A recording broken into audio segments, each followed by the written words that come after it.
ഇതൊക്കെ എഴുതിയ വ്യാസൻ തന്നെ ഭഗവത്ഗീതയിൽ കൃഷ്ണനെ കൊണ്ടർജുനനോട് പറയിപ്പിക്കുകയാണ്. യദൃച്ഛയാ ഉപപന്നം യുദ്ധമെന്ന മഹാഭാരത യുദ്ധത്തെ ദ്രുപദ പുരോഹിതൻ ദൂത് പറഞ്ഞിട്ടും സാക്ഷാൽ ശ്രീകൃഷ്ണ പരമാത്മാവ് തന്നെ ദൂത് പറഞ്ഞിട്ടും മാറാത്ത യുദ്ധം അന്ന് വിത്തിട്ടതാണെങ്കിൽ കൃഷ്ണൻ അർജുനനോട് പറയുന്ന ഈ യാദൃച്ഛിക യുദ്ധം ഏതാണ്? യുദ്ധസ്വ ഭാരതായെന്ന്, യുദ്ധസ്വ വിഗതജ്വരായെന്ന് അർജുനനോട് പറയുമ്പോൾ യുദ്ധം ചെയ്യാനല്ലേ സ്വാമി പറയുന്നത് എന്ന ചോദ്യത്തിന് ഉത്തരം തേടുമ്പോൾ ഭഗവാൻ പറയുന്നത് ഈ യാദൃച്ഛിക യുദ്ധത്തെയാണ്. ഏതാണ് യാദൃച്ഛിക യുദ്ധം? മഹാഭാരത യുദ്ധം യാദൃച്ഛികമല്ല. വ്യാഖ്യാന കൗശലം കൊണ്ട് പാണിനീയ സൂത്രാദികൾ ഉച്ചരിച്ച് പാണ്ഡിത്യത്തിന്റെ വലിപ്പം കാണിച്ച് യുദ്ധം യുദ്ധമല്ലെന്ന് സ്ഥാപിച്ചാൽ പോരല്ലോ. വ്യാസൻ തന്റെ മനോഹരമായ പദതല്ലജം കൊണ്ട് യാദൃച്ഛിക യുദ്ധമെന്ന് വിശേഷിപ്പിക്കുമ്പോൾ മഹാഭാരത യുദ്ധം യാദൃച്ഛികമല്ലെന്ന് വ്യാസൻ തന്നെ ഇതുവരെ വരച്ച് കാണിച്ചത് മറന്നുപോയെന്നോ? വ്യാസൻ തന്നെ എഴുതിയ മഹാഭാരതത്തിൽ മഹാഭാരത യുദ്ധത്തെ യാദൃച്ഛികമല്ലെന്ന് ഓരോ സംഭവങ്ങളെ കൊണ്ടും നമ്മെ ബോധ്യപ്പെടുത്തിയിട്ട് ഗീതയുടെ മധ്യത്തിൽ, ഗീതയുടെ 2-ാം അധ്യായത്തില് 32-ാമത്തെ ശ്ലോകത്തില് യാദൃച്ഛികമായ ഈദൃശം യുദ്ധം, ഈദൃശം കൂടെ ചേർക്കുന്നു. അപ്പൊ എല്ലാ മനുഷ്യനുമല്ല, ഒരു പ്രത്യേക മനുഷ്യനാണ്. ദി പർട്ടിക്കുലർ അല്ലേ അല്ലേ ഡെഫിനറ്റ് ആർട്ടിക്കിൾ ദി. അതുപോലെ ഇവിടെയും ഈദൃശം, യുദ്ധത്തിനകത്ത് ഈദൃശം എടുത്തു പറയണം. ഈ മാതിരി യുദ്ധം, യുദ്ധം അങ്ങ് ജനറലായിട്ട് പറഞ്ഞാൽ പോരെ. ക്ഷത്രിയർക്ക് മോക്ഷം കിട്ടുന്നതെല്ലാം യുദ്ധങ്ങളെ കൊണ്ടാണെങ്കിൽ ഈ മാതിരി യുദ്ധം ലഭിച്ചാൽ ഏതൊരു ക്ഷത്രിയനാണ് ആനന്ദിയാവാതിരിക്കുക, സുഖിയാവാതിരിക്കുക? അവിടെ മുഴുവൻ പദം നോക്കാം. യദൃച്ഛയാച ഉപപന്നം യുദ്ധം, യാദൃച്ഛികമായുണ്ടായ യുദ്ധം. ആ യുദ്ധം ഏതാ? മഹാഭാരത യുദ്ധം. യാദൃച്ഛികമെന്ന ശബ്ദത്തിന്റെ അർത്ഥം നനച്ചിരിക്കാതെ, വിചാരിച്ചിരിക്കാതെ, ആകസ്മികമായി. മഹാഭാരത യുദ്ധം ദാശമുഖ്യന്റെ കുടിലിന് മുമ്പിൽ വെച്ച് സൂര്യചന്ദ്രന്മാരെയും അഗ്നിയെയും സാക്ഷി നിർത്തി തപസ്സന് പ്രതിജ്ഞ ചെയ്യുമ്പോൾ വ്യാസൻ സ്വപ്നം കണ്ട യുദ്ധമാണ്.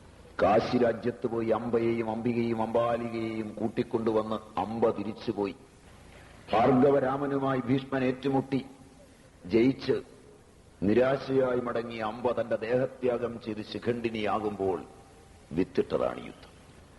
മൂത്തപുത്രനാന്ധൻ ധൃതരാഷ്ട്രൻ ജീവിച്ചിരിക്കെ പാണ്ഡുവിന് രാജ്യം നൽകുമ്പോൾ ധൃതരാഷ്ട്ര മനസ്സിൽ വിത്തിട്ടതാണ് യുദ്ധം. മാംസപിണ്ഡത്തിൽ ജനിച്ച 100 കൗരവർ ഇരിക്കുമ്പോൾ 5 പാണ്ഡവരോടുകൂടി അമ്മയായ കുന്തി തിരിച്ചെത്തി ധൃതരാഷ്ട്രനാകുന്ന രാജാവിന്റെ അടുക്കൽ നിന്ന് യുവരാജാവായി യുധിഷ്ഠിരനെ വഴിക്കുമ്പോൾ ദുര്യോധന മനസ്സിൽ വിത്തിട്ടതാണ് യുദ്ധം. അഭ്യാസ കാഴ്ചാവേളയിൽ ഭീമദുര്യോധനന്മാർ ഏറ്റുമുട്ടുമ്പോൾ ഭീമന്റെയും ദുര്യോധനന്റെയും മനസ്സിൽ വിത്തിട്ടതാണ് യുദ്ധം. കർണൻ രംഗപ്രവേശം ചെയ്ത് ഈ വിദ്യകളെല്ലാം കാണിച്ച് നിറഞ്ഞു നിൽക്കുമ്പോൾ അന്നു മുതൽ യുദ്ധം ചെയ്ത് കർണൻ മരിക്കുന്നതുവരെ ഉറങ്ങാത്ത യുധിഷ്ഠിരന്റെ മനസ്സിൽ വിത്തിട്ടതാണ് യുദ്ധം. പഞ്ചവർണ്ണ കിളിക്കൂട് തകർക്കാൻ ചെല്ലുന്ന കർണനെ നോക്കി സൂതപുത്രനെ എനിക്ക് വേണ്ടച്ഛ എന്ന് പറയുമ്പോൾ പാഞ്ചാലിയുടെ മനസ്സിൽ വിത്തിട്ടത്, കർണന്റെ മനസ്സിൽ വിത്തിട്ടതാണ് യുദ്ധം. വാരണാവതത്തിൽ വെച്ച് അരക്കില്ലമുണ്ടാക്കി പാണ്ഡവന്മാരെ അങ്ങോട്ട് വിട്ട് ആ അരക്കില്ലം വെന്ത് തീരുമ്പോൾ പാണ്ഡവ മനസ്സുകളിൽ വിത്തിട്ടതാണ് യുദ്ധം. രാജസൂയം നടത്തുന്ന യുധിഷ്ഠിരൻ സ്ഥലജല വിഭ്രാന്തി ഉണ്ടാക്കുന്ന ആ കൊട്ടാരത്തിലേക്ക് ദുര്യോധനാദികൾ കടന്നു വരുമ്പോൾ ജലത്തിൽ വീണും കരേറിയും നീങ്ങുന്ന ദുര്യോധനനെ നോക്കി പാഞ്ചാലിയും കൂട്ടരും പൊട്ടിച്ചിരിക്കുമ്പോൾ ആ ദുര്യോധനന്റെ അന്തരംഗത്തിൽ വിത്തിട്ടതാണ് ഈ മഹാഭാരത യുദ്ധം. ചൂതുകളിയിൽ പരാജയപ്പെട്ട യുധിഷ്ഠിരൻ പണയം വെച്ച പാഞ്ചാലിയുടെ വസ്ത്രഞ്ചലം വലിച്ച് പറിക്കുമ്പോൾ പാണ്ഡവ മനസ്സുകളിലും പാണ്ഡവ ബന്ധുക്കളുടെ മനസ്സുകളിലും വിത്തിട്ടതാണ് യുദ്ധം. ഇതൊക്കെ എഴുതിയ വ്യാസൻ തന്നെ ഭഗവത്ഗീതയിൽ കൃഷ്ണനെ കൊണ്ടർജുനനോട് പറയിപ്പിക്കുകയാണ്. യദൃച്ഛയാച ഉപപന്നം യുദ്ധമെന്ന മഹാഭാരത യുദ്ധത്തെ ദ്രുപദ പുരോഹിതൻ ദൂത് പറഞ്ഞിട്ടും സാക്ഷാൽ ശ്രീകൃഷ്ണ പരമാത്മാവ് തന്നെ ദൂത് പറഞ്ഞിട്ടും മാറാത്ത യുദ്ധം അന്ന് വിത്തിട്ടതാണെങ്കിൽ കൃഷ്ണൻ അർജുനനോട് പറയുന്ന ഈ യാദൃച്ഛിക യുദ്ധം ഏതാണ്? യുദ്ധസ്വ ഭാരതായെന്ന്, യുദ്ധസ്വ വിഗതജ്വരായെന്ന് അർജുനനോട് പറയുമ്പോൾ യുദ്ധം ചെയ്യാനല്ലേ സ്വാമി പറയുന്നത് എന്ന ചോദ്യത്തിന് ഉത്തരം തേടുമ്പോൾ ഭഗവാൻ പറയുന്നത് ഈ യാദൃച്ഛിക യുദ്ധത്തെയാണ്. ഏതാണ് യാദൃച്ഛിക യുദ്ധം? മഹാഭാരത യുദ്ധം യാദൃച്ഛികമല്ല. വ്യാഖ്യാന കൗശലം കൊണ്ട് പാണിനീയ സൂത്രാദികൾ ഉച്ചരിച്ച് പാണ്ഡിത്യത്തിന്റെ വലിപ്പം കാണിച്ച് യുദ്ധം യുദ്ധമല്ലെന്ന് സ്ഥാപിച്ചാൽ പോരല്ലോ. വ്യാസൻ തന്റെ മനോഹരമായ പദതല്ലജം കൊണ്ട് യാദൃച്ഛിക യുദ്ധമെന്ന് വിശേഷിപ്പിക്കുമ്പോൾ മഹാഭാരത യുദ്ധം യാദൃച്ഛികമല്ലെന്ന് വ്യാസൻ തന്നെ ഇതുവരെ വരച്ച് കാണിച്ചത് മറന്നുപോയെന്നോ? വ്യാസൻ തന്നെ എഴുതിയ മഹാഭാരതത്തിൽ മഹാഭാരത യുദ്ധത്തെ യാദൃച്ഛികമല്ലെന്ന് ഓരോ സംഭവങ്ങളെ കൊണ്ടും നമ്മെ ബോധ്യപ്പെടുത്തിയിട്ട് ഗീതയുടെ മധ്യത്തിൽ ഗീതയുടെ 2-ാം അധ്യായത്തില് 32-ാമത്തെ ശ്ലോകത്തില് യാദൃച്ഛികമായ ഈദൃശം യുദ്ധം, ഈദൃശം കൂടെ ചേർക്കുന്നു. The man who is walking along the road. അപ്പൊ എല്ലാ മനുഷ്യനും അല്ല, ഒരു പ്രത്യേക മനുഷ്യനാണ്. ദി പർട്ടിക്കുലർ അല്ലേ അല്ലേ ഡെഫിനറ്റ് ആർട്ടിക്കിളാണ് ഉപയോഗിച്ചിരിക്കുന്നത്. ദി. അതുപോലെ ഇവിടെയും ഈ ദൃശ്യം, യുദ്ധത്തിനകത്ത് ഈ ദൃശ്യം എടുത്തു പറയണം. ഈ മാതിരി യുദ്ധം അങ്ങ് ജനറലായിട്ട് പറഞ്ഞാൽ പോരെ. ക്ഷത്രിയർക്ക് മോക്ഷം കിട്ടുന്നതെല്ലാം യുദ്ധങ്ങളെ കൊണ്ടാണെങ്കിൽ യുദ്ധമാണ് മോക്ഷം കിട്ടുന്നതെന്ന സാമാന്യ പ്രസ്താവം പോലെ ഇതൊരു വിശേഷ പ്രസ്താവമാണ്. നിങ്ങളും ചിന്താക്കുഴപ്പത്തിലായി. ഞാൻ പറഞ്ഞില്ലേ കൂടുതൽ കൺഫ്യൂസ്ഡ് ആക്കുമെന്ന്. ഈ ദൃശ്യം യദൃച്ഛയാജ ഉപപന്നം അപാവൃതം സ്വർഗദ്വാരം യുദ്ധം ചെയ്ത് ക്ഷത്രിയൻ ഭൗതിക യുദ്ധത്തിലൂടെ ചെല്ലുന്ന സ്വർഗം അടയ്ക്കുന്ന സ്വർഗമാണ്. അത് 9-ാം അധ്യായത്തിൽ ഭഗവാൻ പരിചയപ്പെടുത്തുന്നതും കൂടെ ഉണ്ട്. ക്ഷീണേ പുണ്യേ മർത്യലോകം വിശന്തി. ഇതൊരിക്കലും അടയ്ക്കാത്ത സ്വർഗമാണ്. ഇത് കേനോപനിഷത്തിൽ പറയും, അനന്തേ സ്വർഗേ ജേയേ പ്രതിഷ്ഠതി. അനന്തമായ സ്വർഗം, മോക്ഷം, സാക്ഷാത്കാരം, സാന്തസ്വർഗം, അവസാനിക്കുന്ന സ്വർഗം. അതായി മോളിൽ പോവുകയും താഴെ വരികയൊക്കെ ചെയ്യുന്നത്. ഒരിക്കലും താഴോട്ട് വരാത്ത, പോയി കടന്നാൽ ഒരിക്കലും തിരിച്ചു വരവില്ലാത്ത ലോകം. ആ സ്വർഗത്തെ ഉളവാക്കുന്നതും യാദൃച്ഛികമായി ഉണ്ടായതും ഇമാതിരിയുള്ളതുമായ യുദ്ധം ലഭിച്ചാൽ ഏത് ക്ഷത്രിയനാണ് സുഖിയാവാത്തത്? ഏതാണ് ആ യുദ്ധം?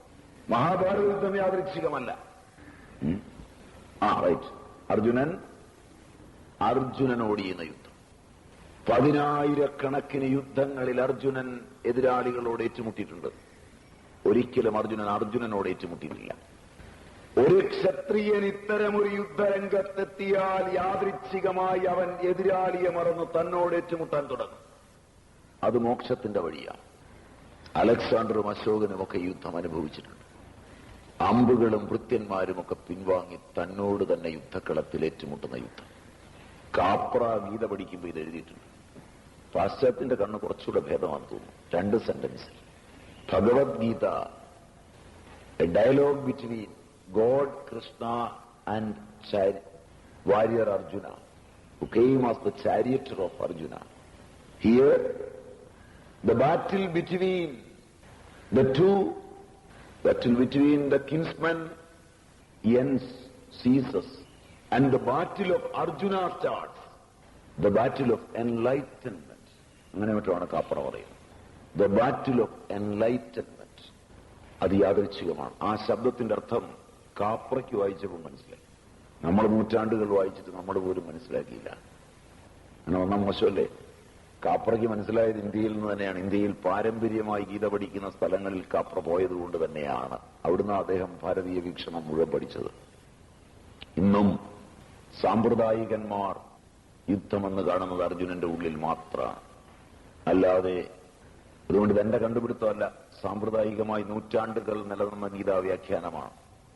ഇത് പ്രിന്റ് ചെയ്തു വന്നിട്ടില്ല. ഗുരു ശിഷ്യൻ തന്റെ ശിഷ്യന് പരമ്പരയാ പറഞ്ഞു കൊടുത്തു പോരുന്നതാണ്. അവിടെ ഇതേ പഠിപ്പിക്കാറുള്ളൂ. ഇത് പഠിക്കുന്നവരാരും പുറത്തുപോയി ഇതങ്ങനെ വലിയ ഒച്ചപ്പാടിൽ പഠിപ്പിക്കാറില്ല. അടുക്ക വരുന്ന ആളുകളെ പഠിപ്പിക്കുന്നു. ഗതികേരനെ നിങ്ങൾ വിളിച്ചപ്പോൾ ഇവിടെ വന്ന് പഠിപ്പിക്കേണ്ടി വന്നു. അതുകൊണ്ട് കൺഫ്യൂഷൻ. മറ്റത് കേൾക്കാത്തവനാ പഠിക്കുന്നത്. ഗീത എന്താണെന്ന് ഇതുവരെ എങ്ങൊന്നും കേൾക്കാത്തവൻ പഠിക്കുകയാണ്. അതുകൊണ്ട് അവന് കൺഫ്യൂഷൻ ഇല്ല. അവൻ നേരത്തെ എല്ലാം വലിച്ച് തലയെ വെക്കാതെ എത്തിയിരിക്കുകയാണ് പഠിക്കാൻ. നമ്മൾ നേരത്തെ കുറെ കാര്യങ്ങളെല്ലാം കേട്ടിട്ട് പഠിക്കാൻ വരികയാണ്. അതുകൊണ്ടാണ് കൺഫ്യൂഷൻ. ഇത് പഠിക്കാൻ പോകുന്ന ആളുകൾക്ക് കൺഫ്യൂഷൻ ഉണ്ടാകുന്നത് കൊണ്ടാണ്. ഇത് പഠിച്ചിട്ട് വായിച്ചതുകൊണ്ടാണ്, മറ്റേ വ്യാഖ്യാനം വായിച്ചതുകൊണ്ടാണ് ഞങ്ങളുടെ കൺഫ്യൂഷൻ ഇല്ലാത്തത്. അത് ആദ്യം പഠിച്ചിട്ട് ഇത് പഠിച്ചിരുന്നെങ്കിൽ കൺഫ്യൂഷൻ ഉണ്ടാകുമായിരുന്നു. അർജുനൻ യുദ്ധക്കളത്തിലെത്തി. എതിരാളികളൊക്കെ മറഞ്ഞ് താൻ തനിച്ചാകും. അർജുന, ഈ യുദ്ധം, ഈ സംഗ്രാമം നീ ചെയ്തില്ലെങ്കിൽ അകീർത്തിയില്ല, ശ്രേയസ് പോകും.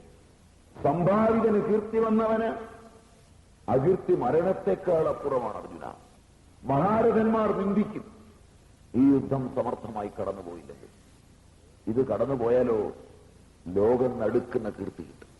സാധാരണക്കാരന്മാരെ പോലെ രാഗദ്വേഷത്തിൽ ഇവിടെ പെട്ടുകിടന്നാലോ പ്രത്യേകിച്ച് കീർത്തിയൊന്നും കിട്ടാനല്ല. എല്ലാവരും ചെയ്ത പോലെ നീയും ചെയ്തു. ഇവിടമാണ് 1000-ൽ-1 സമർത്ഥമായി കടന്നുപോകുന്നത്. അതുകൊണ്ട് അർജുന സുഖദുഃഖേ സമേ കൃത്വ 36 അല്ലെ 37 36 37 എടുത്തോ. 37 38 സുഖദുഃഖേ സമേ കൃത്വ, സുഖദുഃഖങ്ങളെ സമമാക്കിയിട്ട്, ലാഭ അലാഭവും ജയ അജയവും, ലാഭ അലാഭങ്ങളും ജയ അജയങ്ങളും സമമാക്കിയിട്ട്, തസ്മാദുത്തിഷ്ഠ കൗന്തേയ യുദ്ധായ കൃതനിശ്ചയ. അങ്ങനല്ലേ ശ്ലോകം? അതോ ശ്ലോകം നോർക്ക ചൊല്ലിയാലോ? തതോ യുദ്ധായ യുജ്യസ്വ നൈവം പാപമവാപ്സ്യസി. സോറി, എനിക്ക് മാറിപ്പോയെന്ന് തോന്നിയിരുന്നു. ഇതെല്ലാം സമമാക്കിയിട്ട് നീ യുദ്ധം ചെയ്താലും നിനക്കൊരു പാപവും വരില്ല. കാരണം ഈ യുദ്ധം ചെയ്യുന്ന ഒരുവനും പാപത്തിൽ വീഴാറില്ല. ഇനി വ്യാസൻ പറയുകയാണ്, അർജുനന് ഇത്രയും ഉപദേശം കൊടുത്ത് യുദ്ധം ചെയ്തേ പറ്റൂ, യുദ്ധത്തിൽ നിന്ന് ഒളിച്ചോട്ടമില്ല. യേശാദേ അഭിഹിത സാഖ്യേ, സാഖ്യമായിരിക്കുന്ന ഈ ജ്ഞാനം നിനക്ക് ഞാനിപ്പോൾ ഉപദേശിച്ചു. ബുദ്ധിർയോഗേത്യുമാംസിരുന്നു. ഇനി ഇതിന്റെ ഈ യോഗയുക്തമായ അറിവ് നീ കേട്ടാലും, ഇത്രയും പറഞ്ഞ പ്യുവർ പാർട്ടാണ്. Theory pure, pure. ഇനി ഇതിന്റെ applied part, pure mechanics, applied mechanics എന്നൊക്കെ പറയുന്ന പോലെ പ്യുവർ മുഴുവൻ നിനക്ക് പറഞ്ഞു തന്നു. ഇനി ഇതിന്റെ അപ്ലൈഡ്, ജ്ഞാനം കഴിഞ്ഞ് വിജ്ഞാനം. ഏഷാദേ അഭീത സാഖ്യേ ബുദ്ധിർയോഗേത്യുമാം ശൃണു. ബുദ്ധിയോഗം ഇനി നീ കേട്ടാലും, ബുദ്ധ്യായുക്തോ യയാ പാർത്ഥ കർമ്മബന്ധം പ്രഹാസ്യസി. ബുദ്ധിയോഗത്തോടു കൂടിയവനായിട്ട് നീ കർമ്മബന്ധങ്ങളിൽ നിന്ന് മോചനം നേടും. അതിന് നീ ഗുണരഹിതനാകണം. വേദങ്ങളുടെ കർമ്മകാണ്ഡങ്ങൾ പോലും ത്രിഗുണ വിഷയങ്ങളാണ്. അതിനെയും അപ്പുറം പോണം. 42 മുതൽ പറയും, യാമിമാം പുഷ്പിതം വാചം പ്രവദന്തി വിപശ്ചിതഃ വേദവാദരഥാവർദ്ധ നാന്യദസ്തീതി വാദിനഃ. നിഷ്ഫലഗന്ധ പുഷ്പങ്ങൾ, ഫലമില്ലാത്ത ഗന്ധം മാത്രമുള്ള പൂക്കൾ പോലെയാണ് വേദങ്ങളിൽ കിടക്കുന്ന കർമ്മകാണ്ഡ ജടിലമായ അറിവ് മുഴുവൻ. പുഷ്പിതാം വാചം, വേദവാദരഥന്മാർ പറയുന്ന പൂ പോലെയുള്ള വാക്ക്, നമ്മളെ പ്രലോഭിപ്പിക്കുന്ന വാക്ക്, അതിന് ഫലമില്ല. അതിന്റെ ഗന്ധത്തിലും അതിന്റെ ശോഭയിലും ഭ്രമിച്ച് പലരും ചെന്ന് വീഴും. എന്തുപറ്റും? താമരയുടെ പൂ കണ്ട് വണ്ടുകൾ മലമുകളിൽ നിന്നാണ് വരാറുള്ളത്. താമരയുടെ പൂവിനെക്കുറിച്ചോ അതിന്റെ ഗന്ധത്തെക്കുറിച്ചോ അതിനുള്ളിലിരിക്കുന്ന തേനിനെക്കുറിച്ചോ യാതൊന്നും വിവരമില്ലാത്തതും അതിന്റെ ഉപയോഗം എങ്ങനെയെന്നറിയാത്തതുമായ തവളകൾ മാത്രമാണ് ചോട്ടിൽ. പ്രകൃതിയിലൊരു കാഴ്ചയാണ്. വേദം തന്നെ ഇത് പറയും. ചെളിയിൽ വെള്ളത്തിൽ വളരുന്ന താമര, ഇത് വിടർന്ന് വികസിച്ച് നിൽക്കുന്നു. അതിന്റെ ചോട്ടിൽ നോക്കിയിട്ടുണ്ടോ? ആരാ കൂടുതൽ? തവളയാ. തവളയുടെ ലക്ഷ്യം എന്താ? തേൻ കുടിക്കുക, താമരയുടെ മണം ആസ്വദിക്കുക. അത് ഈ വണ്ടിനെ കാത്തായിരിക്കും. താമരയുടെ പരിമളവും തേനും കൊണ്ട് വണ്ടുകളെത്തും. അതിനെ പിടിച്ചു നിന്നാ ഇവന്റെ ജീവിതം.